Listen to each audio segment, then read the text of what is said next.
भारत में हर त्योहार बड़े धूमधाम से मनाया जाता है। उन्हीं में से एक देवसैनी एकादशी भी है। देवसैनी एकादशी बहुत महत्वपूर्ण है और ये भारत में एक महत्वपूर्ण स्थान रखता है। देवसैनी एकादशी क्यों मनाया जाता है और कब से शुरू होने वाला है, इस विषय पर बात करने के लिए हमारे साथ आचार्य जी मौजूद हैं। उनसे हम बात करते हैं।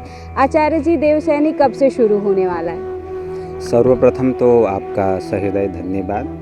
सर्वप्रथम थोड़ा एकादशी के विषय में जानेंगे कि एकादशी की क्या महत्वता है। एकादशी हमारा शरीर है। जो हमारा शरीर जो बना हुआ है, इसमें 5 ज्ञानेंद्रियां हैं, 5 कर्मेंद्रियां हैं और एक हमारा मन है। इन सबको अगर जोड़ा जाए तो ये इसकी संख्या एकादश हो जाती है।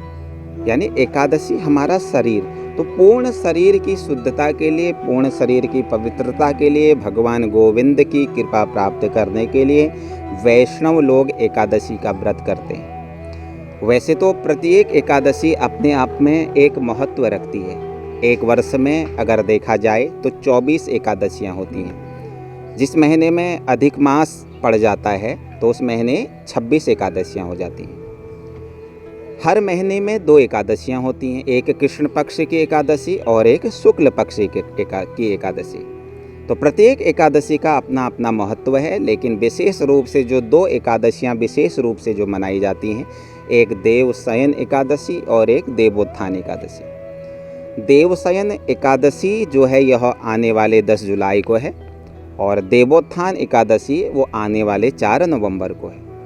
तो देवशयन एकादशी का तात्पर्य है जहाँ से देवता शयन की ओर जाते हैं, यानी जहाँ से देवताओं की रात्रि प्रारंभ होती है उसे कहा जाता है देवशयनी एकादशी।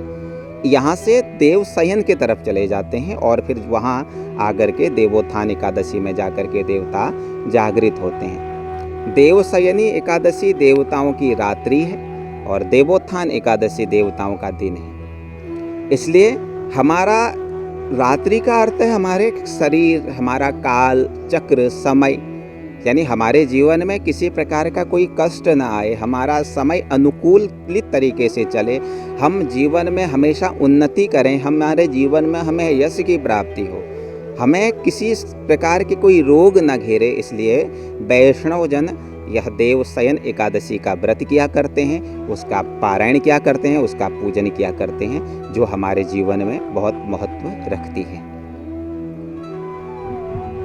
देवसैनी एकादशी क्यों मनाई जाती है आचार्य जी? देखिए, देवशयनी एकादशी कोई भी है, आप हैं, हम हैं, कोई भी हैं। एक समय जब कोई भी वर्क करता है, काम करता है, तो उसके पश्चात वो उसको भी एक शयन की आवश्यकता पड़ती है। हम भी दिन भर जब कोई वर्क करते हैं, काम करते हैं, जब हमारा शरीर थक जाता है तो हमें भी शयन करने के लिए एक स्थान की आवश्यकता पड़ती है कि हम लोग शयन कर सकें, सो सकें, ताकि हमारा जो अगला दिन हो वो बिल्कुल स्फूर्ति के साथ व्यतीत हो। ठीक उसी प्रकार से काल चक्र का भी एक अवधि होती है, काल चक्र का भी एक समय होता है। तो इतने समय के दौरान हमें एक विश्राम की आवश्यकता होती है। जैसे कि हमारे 4 युग हुए हैं, सतयुग, त्रेता, द्वापर, फिर वर्तमानी कलयुग। तो प्रत्येक समय की एक अवधि है। ठीक उसी प्रकार से जिस प्रकार हमारा एक दिन यानी 24 घंटे का एक दिन होता है, उसी प्रकार से जो देवता हैं, इन देवताओं का 12 महीने का एक दिन होता है। इसमें से 6 महीने देवता शयन करते हैं और 6 महीने देवता जागते हैं। तो देवशयन एकादशी केवल देवताओं को शयन के भाव से, यानी देवता शयन मुद्रा में चले जाएं और हम सब लोग धर्म कर्म के तरफ अग्रसर हो जाएं, हम निस्वार्थ भाव से अपने देवों को स्मरित करने के लिए हम यज्ञ पूजन करें, ध्यान करें, इसीलिए देवशयन एकादशी मनाई जाती है। इस दौरान क्या करना चाहिए और क्या नहीं करना चाहिए? निस्वार्थ भाव से भगवान गोविंद की प्राप्ति के लिए इस दौरान आप कुछ भी कर सकते हैं। यानी जो आप गुरुमुखी हैं तो आपके गुरु जी द्वारा जो भी गुरु मंत्र आपको दिया गया है, आप उस गुरु मंत्र का जप कर सकते हैं, उस गुरु मंत्र का ध्यान कर सकते हैं। उसके अलावा आप दान पुण्य कर सकते हैं। उसके अलावा अगर कोई ग्रह ऐसा आपकी कुंडली में बैठा हुआ है तो उन ग्रहों की शांति के लिए आप कोई भी कर्म कर सकते हैं। और संसार में भक्ति बढ़ाने के लिए, संसार में भक्ति का पाठ पढ़ाने के लिए आप श्रीमद् भागवत, राम कथा, देवी भागवत, ये शिव महापुराण, ये सारी कथाओं को आप करा सकते हैं। अखंड रामायण आदि का पाठ आप कर सकते हैं और अन्य और चीज़ें भी, कहीं पर कोई सत्कर्म हो रहा है उस सत्कर्म पर बढ़ चढ़ करके आप हिस्सा दे सकते हैं, आप दान कर सकते हैं, पुण्य कर सकते हैं, लेकिन उसके पीछे कोई स्वार्थ नहीं होना चाहिए।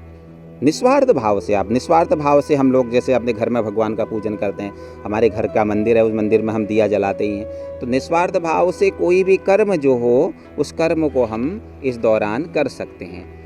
और भी बहुत कुछ है, जैसे कि हम यज्ञ कर सकते हैं, क्योंकि यज्ञ हर एक चीज़ को हम निस्वार्थ के भाव से नहीं करना चाहिए, निस्वार्थ भाव से भी हम यज्ञ कर सकते हैं, अनुष्ठान कर सकते हैं, कथाएं सुन सकते हैं, भागवत सुन सकते हैं, राम कथाएं सुन सकते हैं। यही सारे कर्म इस दौरान हमें देवशयन से देवोत्थान के बीच में करना चाहिए, और ऐसा कर करके जीवन में हमें जरूर लाभ भी प्राप्त होता है।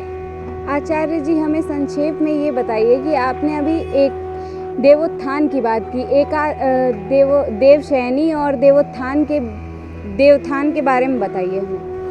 देखो, देवशयनी का अर्थ है जिसमें देवता शयन की तरफ चले जाते हैं, देवता सो जाते हैं जहाँ पे, वो है देवशयनी। और देवोत्थान का बिल्कुल साधारण अर्थ है देव उत्थान, यानी उत्थ स्थिति, जहाँ से देवता उठ जाते हैं। यानी देवशयनी का अर्थ है देवताओं की रात्रि, और देवोत्थान का अर्थ है देवताओं का दिन। जिस प्रकार हमारा रात दिन होता है, 12-12 घंटे का, हम रात हो गई फिर दिन हुआ, ठीक उसी प्रकार से देवताओं का रात्रि काल देवशयन होता है और देवताओं का प्रातःकाल देवोत्थान होता है। यही दोनों में अंतर है और कोई अंतर नहीं। तो आचार्य जी का ये कहना है कि देवशयनी के दौरान लोगों को जितना हो सके उतना निस्वार्थ भाव से पूजा पाठ करनी चाहिए, देवताओं को याद करना चाहिए। देवता उस टाइम में शयन में होते हैं, लेकिन उस दौरान लोगों को देवताओं के साफ मन से पूजा पाठ करनी चाहिए और अपने कर्म को निस्वार्थ भाव से करते रहना चाहिए। कैमरा पर्सन बाबूलाल के साथ मैं सोनाली सिंह, डेली इंसाइडर लखनऊ।